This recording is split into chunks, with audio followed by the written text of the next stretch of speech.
Hello everyone, it's Old Guardian here. Yesterday we finally got one of the key Shaman cards for the upcoming expansion, the Cumulo-Maximus. A Shaman epic 5 mana 5/5 elemental, battlecry if you have overloaded mana crystals, deal 5 damage. So that can go face damage, overload, elemental, battlecry. You could put this in so many Shaman decks. You could build some kind of quest shaman deck that would make use of it.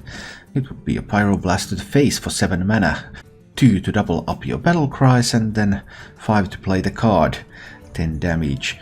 You could play this in some kind of elemental deck, you could play like an elemental quest deck possibly, or you could just play an overload shaman.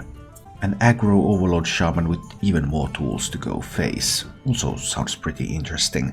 What the actual shaman decks are going to be like in Descent of Dragons, we're still really in the dark about it, because Shaman is one of the classes with least revealed cards, and we don't have the Shaman Galakrond yet, we don't have the Shaman Galakrond synergy cards yet. There's just so many questions remain about what kind of Shaman will be played there. It looks like some kind of Control Dragon Shaman might be an option, but this is not a card for that. Well, that is one archetype where this card actually doesn't go into. But one of the most straightforward things where this would go would be an Aggro Overload Shaman. So I played around with the deck builder a little bit. Obviously Evolve is going away, so there won't be that Evolve Hair combo anymore, and you really won't use Desert Hair after Evolve is gone, so those cards are clearly out of the picture. What's more interesting is, would you use Mogu Flesh Shaper still? Because Mogu Flesh Shaper is pretty good. I actually played with Mogu Flesh Shaper in decks like Budget Murloc Shaman, even before Evolve was available, just so that Mogu Flesh Shaper, you swarm the board, then you have that Mogu Flesh Shaper, and it allows you to gain more board control. But then again, an Aggro Overload Shaman isn't quite as interested in board control as something like a Murloc Shaman is, because you also have a lot of direct damage and a lot of burst. So the question whether to include Mogu Flesh Shaper or not is something that I couldn't quite decide on. I opted not to include it in this build for now, but that's something that really needs more thought. And then even if you choose to include Mogu Flesh Shaper, it's another question whether you include Mutate with that, because Flesh Shaper and Mutate is a good combo, but Mutate overall, especially in the pre-Evolve days, Mutate was consistently at the very bottom of performance in the decks where it was used. So I'm not very convinced that you want that Mutate, and if you don't want that Mutate anyway, then the Flesh Shaper is also a little bit weaker. So maybe it makes the cut, maybe it doesn't. Other than that, this is something like I would imagine an Aggro Overload Shaman to look like.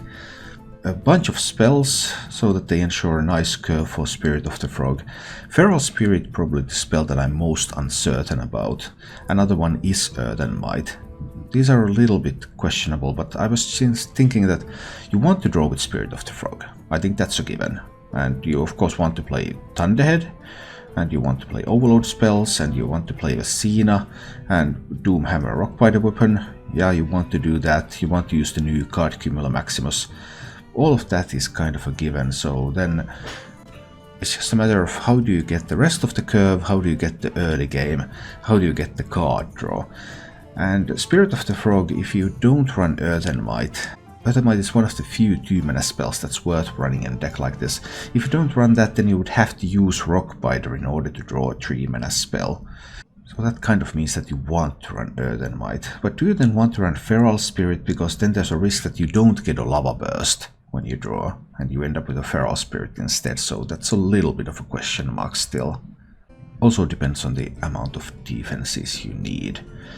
What I do think you want to do is run the Underbelly Angler, because Underbelly Angler is just giving you an alternative win condition with the Murlocs. You're running the Sludge Slurper anyway, and the deck kind of wants to have another 1-drop, and it has classically often used stuff like Argent Squire. But there were variants of this deck before Evolve became the be-all end-all that were running also Murloc Tidecaller as another 1-drop. So that gives you an alternative 1-drop, and it gives you another Murloc that you can play with the Underbelly Angler, so that you can actually go for a Murloc board with those. So some opportunities for Murloc boards, a bunch of spells that you draw with the Spirit of the Frog, a bunch of Overload cards, and Overload cards power up your Lickim, your Thunderhead, your Vecina, your Cumulo-Maximus. That's the recipe for a very aggressive Shaman deck. Another card that could possibly be included is Earthshock, a reasonable spell to use. It's really a meta call.